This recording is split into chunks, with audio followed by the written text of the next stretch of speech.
আমি সকলোৱে জানো মানুহ মানুহৰ বাবে হয়নে আৰু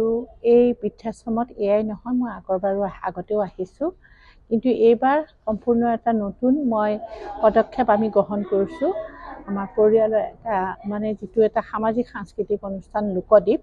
মোৰ প্ৰয়াত পিতৃ লোকেশ্বৰ শৰ্মাদেৱ আৰু মোৰ মাতৃ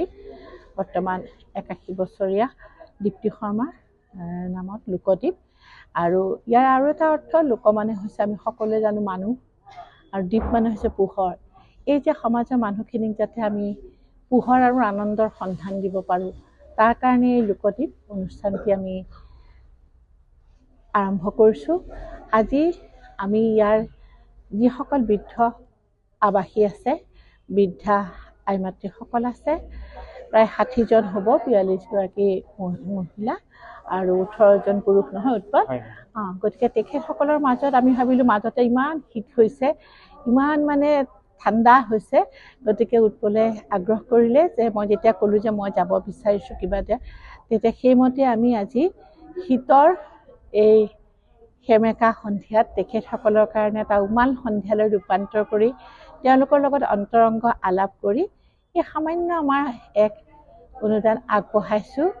আৰু তেখেতসকলৰ লগত এই কটোৱা সময়খিনিত ইমান সুন্দৰকৈ তেখেতসকলে কথা বতৰা আশীৰ্বাদেৰে সুন্দৰ সাংগীতিক এতিয়া বাঁহী বজাই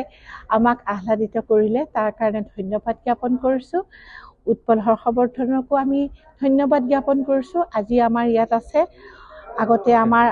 তেখেতে আমাৰ ৰিটায়াৰ্ড ডিষ্ট্ৰিক্ট এণ্ড ছেছন জাজ জিলা সত্ৰ ন্যায়াধীশ তেখেত আছিল আমাৰ অসমৰ যিটো আমাৰ ন্যায়দান কৰে যিটো এটা প্ৰাধিকৰণ আছে আমাৰ সেই প্ৰাধিকৰণৰ তেখেত আছিল সদস্য সচিব তেখেতেও আগ্ৰহ প্ৰকাশ কৰিলে যে যিহেতু তেখেত ইতিমধ্যে এইবিলাক কামৰ লগত জড়িত হৈ আছিল যে ময়ো যাম কাৰণ আগতে মই ভিজিট কৰিছিলোঁ অহা নাই সেইকাৰণে এই অনুষ্ঠানটোত মোৰ মাতৃ সভাপতি হিচাপে আছে কাৰ্যকৰী সভাপতি হিচাপে আছে মোৰ স্বামী ডাক্তৰ অপূৰ্ব কৃষ্ণ শৰ্মা অবৈতনিকভাৱে আছে দুইজনে বিশেষ অসুবিধাৰ কাৰণে আহিব নোৱাৰিলে আৰু মই ভাবিছোঁ এই অনুষ্ঠানটো আমি আগবঢ়াই লৈ যাম যাতে সমাজৰ যিসকল অৱহেলিত লোক আছে তেওঁলোকক আমি কিছু হ'লেও মানে সাহায্য প্ৰদান কৰাই নহয় লগতে উঠি অহা কণ অকণিহঁতৰ মাজতো মই ভাবিছোঁ এটা তেওঁলোকক পঢ়াশালী যিটো আমাৰ পুথিভঁৰালৰ সুবিধাখিনি যাতে মই ঘৰতে কৰি দিব পাৰোঁ সেইটো এটা ব্যৱস্থা ল'ম বুলি আশা কৰিছোঁ ভৱিষ্যত দিনত আছে অন্যান্য বিভিন্ন ধৰণৰ আমাৰ আঁচনি গ্ৰহণ কৰিম বুলি ভাবিছোঁ আশা কৰোঁ এই ক্ষেত্ৰত আপোনালোকে আমাক সহযোগ কৰিব আৰু আশা কৰোঁ এই আজি আই মাতৃসকলে যি ধৰণে আশীৰ্বাদ প্ৰদান কৰিলে মই সঁচাকৈ আহ্লাদিত হৈছোঁ